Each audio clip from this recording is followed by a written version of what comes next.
Okay, so here we will talk about STFT, short time Fourier transform, and its effect in the spectrum domain.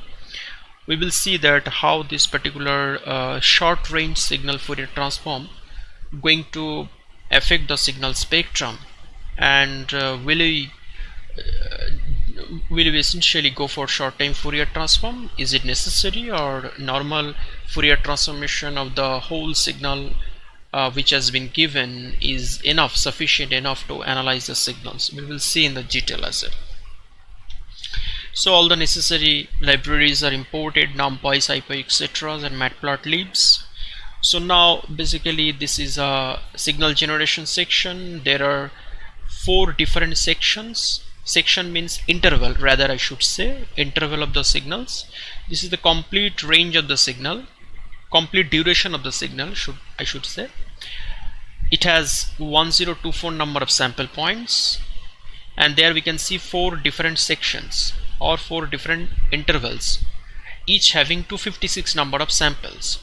So if you consider section number 1, as you can see, this particular section only contains a DC signal, fixed value over time.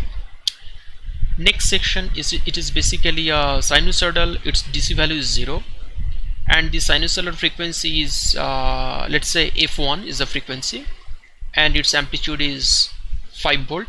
Peak value is 5 volt, as it is mentioned, that is sinusoidal. DC voltage 0, peak voltage 5, and the first section DC voltage is 2 volt. It is near about to 2 volt exactly, as you can see from the graph. Section number 3, it has 2 components. One is DC, that is the sinusoidal waveform having peak voltage of 4, basically fluctuating across 7 volt. So the DC signal is 7 and AC peak value is 4 for this particular sinusoidal, and its frequency is little higher than f1. Let's say its frequency is f2.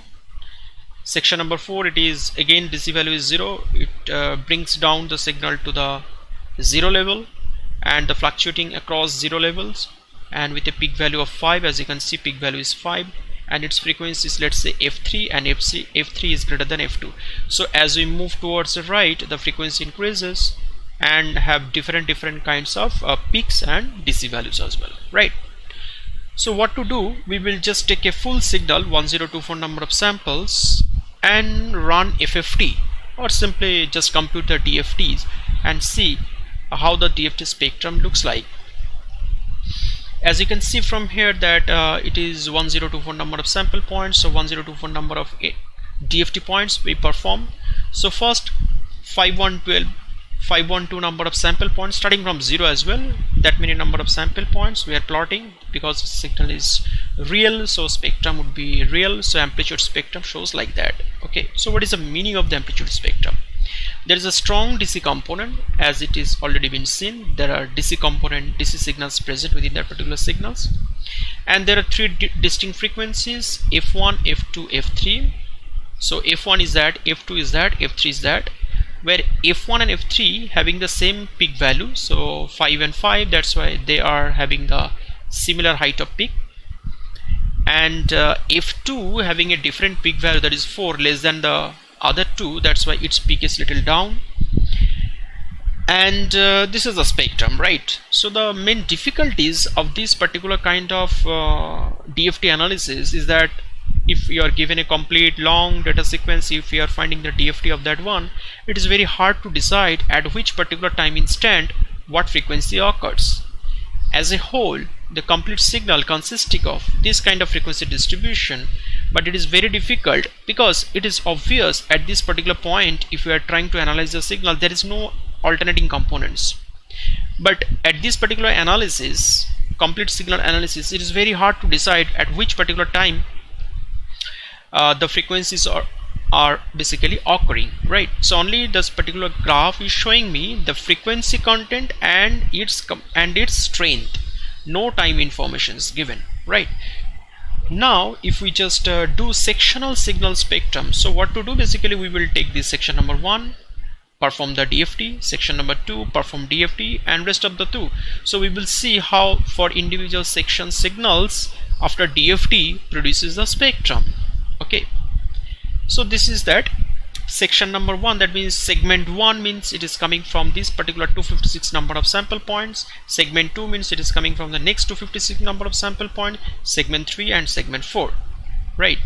So if you start plotting the signal and its associated spectrum, what does it show? Basically this is the signal's time domain signal. Its DC value is 2, so always the signal time domain value remain in the DC 2 level, and it is showing the DC value is 2. Only DC component is present. This is the frequency axis, right?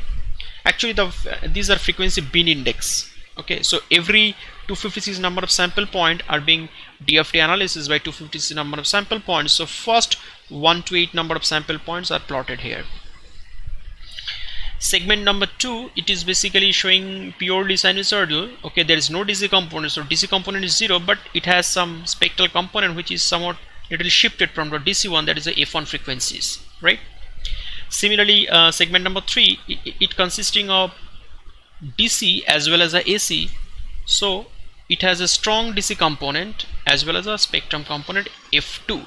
As you can see, F2 is near about to 20 bin index and F1 is near about to 10 as well. So this is little right hand side, so F2 is greater than F1, but the strength of F2 is somewhat 2, but it is somewhat more than 2. So this is basically due to the fact that the signal strength peak value is more than the signal peak value from section or segment 3. In segment 4, as you can see, there was no DC component, only AC fluctuations. So similarly we can see the associated spectrum, there is no DC component, only strong harmonic component which is present around 40, bin index 40, right?